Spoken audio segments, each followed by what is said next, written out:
Hello everyone and welcome back to ShoreTales. আজকে দীর্ঘ প্রতীক্ষার অবসান, আমরা আমাদের ছোট্ট সোনাটাকে নিয়ে বাড়ি ফিরছি। আমাদের যাত্রা কীরকম ছিল, বাড়ি গিয়ে আমরা কি দেখলাম, কি খেলাম, সেই সব কিছু নিয়ে আজকের ব্লগটা। তো প্লিজ ব্লগটা পুরোটা দেখবেন, আর ভালো লাগলে লাইক করবেন। Stay tune to শোরটেলস।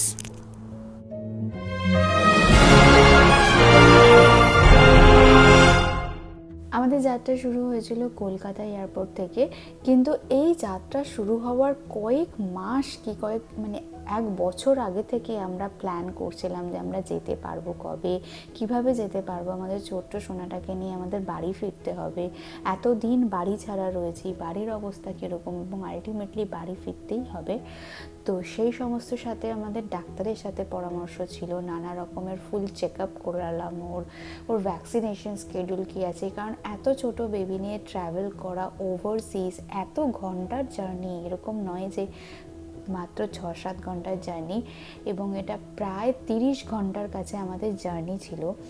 Kolkata airport থেকে আমাদের দিল্লিতে লেওভার, সেখান থেকে ওয়াশিংটন থেকে আবার গাড়ি তুলে সেখান থেকে 4 থেকে 5 ঘন্টার ড্রাইভ। তো সব মিলিয়ে আমাদের 30-32 ঘন্টার জার্নি ছিল। বাচ্চাটা কীভাবে এই জার্নিটা অ্যাকোমোডেট করবে, কি খাবে রাস্তায়, ওর শরীর খারাপ হলে আমরা কি করব, সাথে ডাক্তার নেই, ফোনে ডাক্তারের সাথে কন্ট্যাক্টও করা যাবে না কারণ আমরা মিডল এয়ারে থাকবো।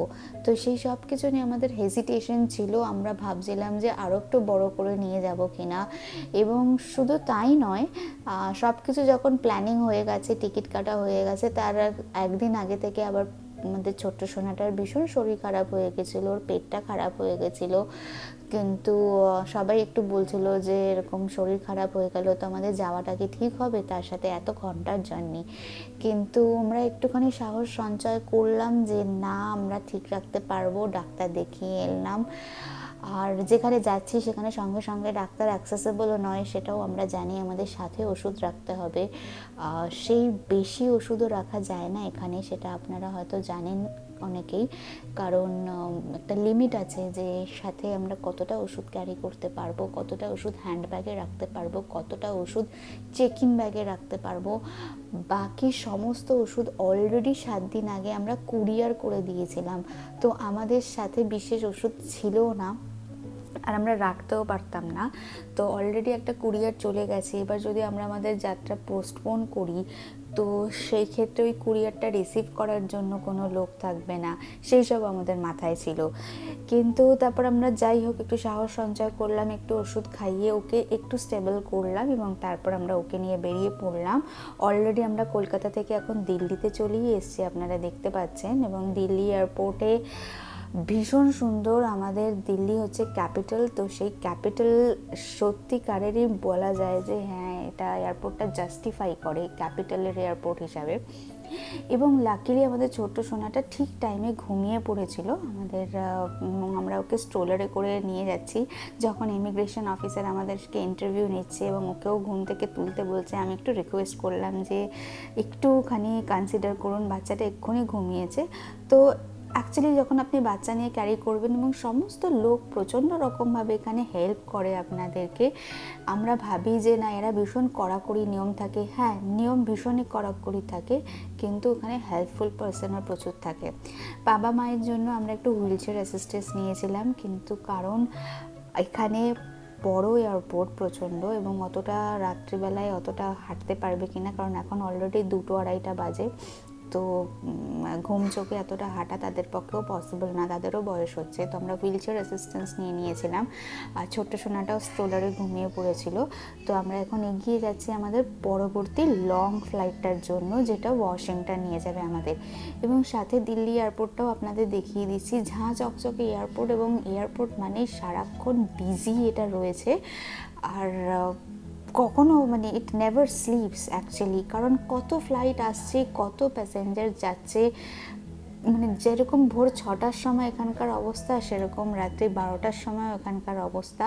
তো সারাক্ষণ এই এয়ারপোর্ট বিজি থাকে, কেউ কখনো ঘুমায় না, সমস্ত দোকানগুলো খোলা, কিছু কিছু জায়গায় দোকান বন্ধ রয়েছে, তখন মনে হয় যে হ্যাঁ এখন রাতের টাইম তাই দোকান বন্ধ রয়েছে। আবার যখন নর্মাল শিডিউল টাইম থাকে, দিনের টাইম থাকে, তখন আবার সমস্ত দোকান খোলা থাকে। কিন্তু ম্যাক্সিমাম দোকানই এখানে খোলা এবং এটা 24/7ই মোটামুটি খোলা থাকে। এখানে অনেকেই গাড়িতে করেও ট্রাভেল করে, যাদের হাঁটতে ভালো লাগছে না বা হাঁটতে অসুবিধা আছে তারা রিকোয়েস্ট করতে পারে আর এরকম হেঁটে হেঁটেও যেতে পারে। বিভিন্ন রকমের এখানে স্পায়ের শপও রয়েছে, মানে যদি আপনাদের ভীষণ লং জার্নি করে গা হাত পা ব্যথা করে বা আপনাদের মনে একটু ফ্রেশন আপ হতে হবে, তো আপনারা স্পাতে গিয়ে ভালো করে স্নান টান করতে পারেন, ম্যাসাজ নিতে পারেন, সব কিছু করতে পারেন। আমাদের ছোট্ট সোনাটা এখানে ভীষণ আমাদের সাথে কোঅপারেট করেছে। ও হ্যাঁ, খাওয়া দাওয়ার অসুবিধা তো ভীষণই হয়েছে, ও টুকটাকই কিছু খেয়েছে, প্রপার মিল কিছু খায়নি। কিন্তু ও পুরো ফ্লাইট জার্নির যেই সময়টায় আমরা ভেবেছিলাম যে ও জেগে থাকবে ফ্লাইটে এত লোকের মাঝখানে, ওর টাইমে ও ঘুমিয়ে নিয়েছে এবং এত লোকজন এত কোলাহলের মাঝখানেও ওর ঘুমটা ভাঙেনি। ও প্রপারলি ঘুমিয়েছে প্রায় 9-10 ঘন্টা, 9-9.5 ঘন্টা অবধি তো ঘুমিয়েইছে। তো আসুন আমরা নেক্সট ফ্লাইটের জন্য চলে যাই।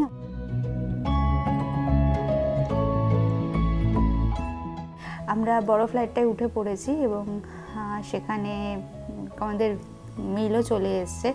আর নর্মাল ভেজিটেরিয়ান মিলই আমি প্রেফার করি। আপনারা যারা আমার আগের ভিডিও দেখেছেন তারা জানেনই যে আমি ফ্লাইটে বেশি চিকেন খাওয়া পছন্দ করি না। এখানে ননভেজ বলতে চিকেনই দেয়, আর ভেজ বলতে হাইদার পনির দেবে, নয়তো রাজমা দেবে বা কোনো রকমের লেন্টিলস দেবে।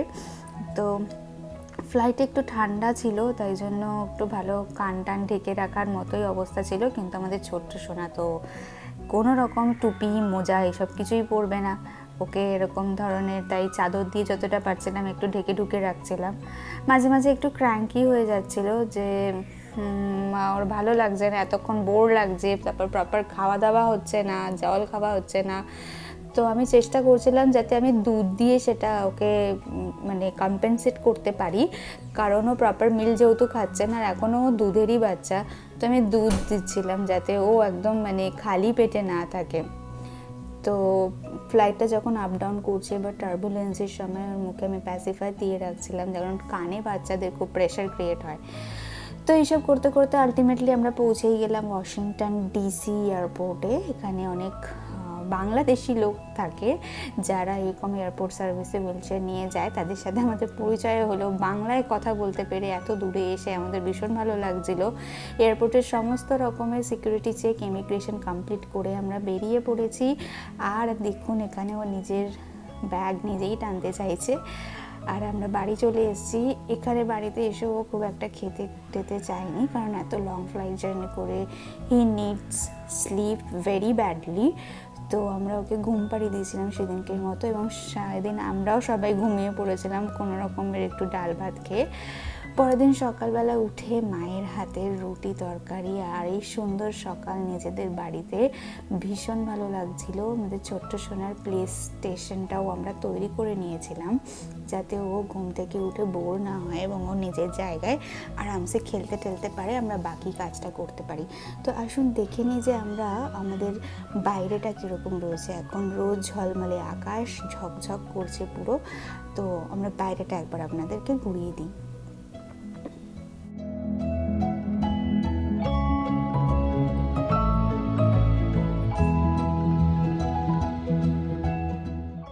দাঁড়িয়ে এখন মনে হচ্ছে কত দূরে আমাদের সেই চেনা বাড়িটাকে ফেলে রেখে এসেছি, এখন সেটা অন্ধকারে দাঁড়িয়ে আছে।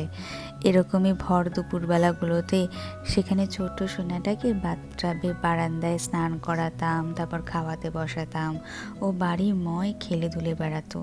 বাড়িটাকে প্রাণবন্ত করে রেখেছিল, এখন সেটা অন্ধকারেই দাঁড়িয়ে আছে। আর এখানে দেখুন সেই আমার চেনা প্রিয় গাছগুলো বন্ধুবান্ধবের সহযোগিতায় এখনও তাদের মধ্যে প্রাণ রয়েছে। কিছু গরমকালের সিজনাল গাছ থাকে যেগুলো শীতকালে মরে যায়, সেগুলো এখন আর নেই, কিন্তু যেগুলো সারা বছর থাকে সেগুলো ওদের সহযোগিতায় বেঁচে আছে।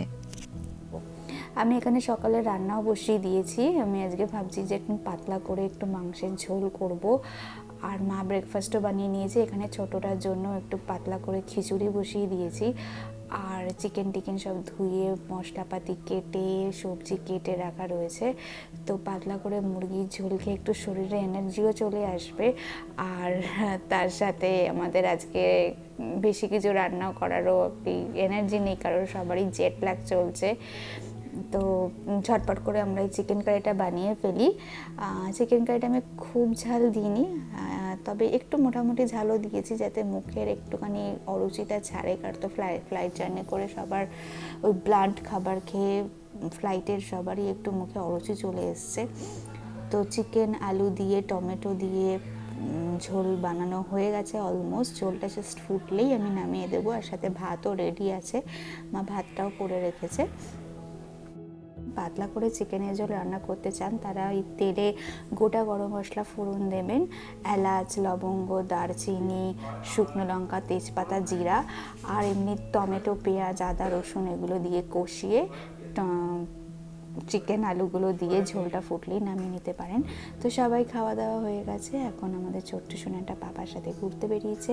এই ভিডিওটা যদি আপনাদের ভালো লেগে থাকে তাহলে please do like, share and subscribe to ShoreTales. আর আমি আরও ভিডিও নিয়ে এরকম আপনাদের সামনে চলে আসবো। Stay tuned, bye by.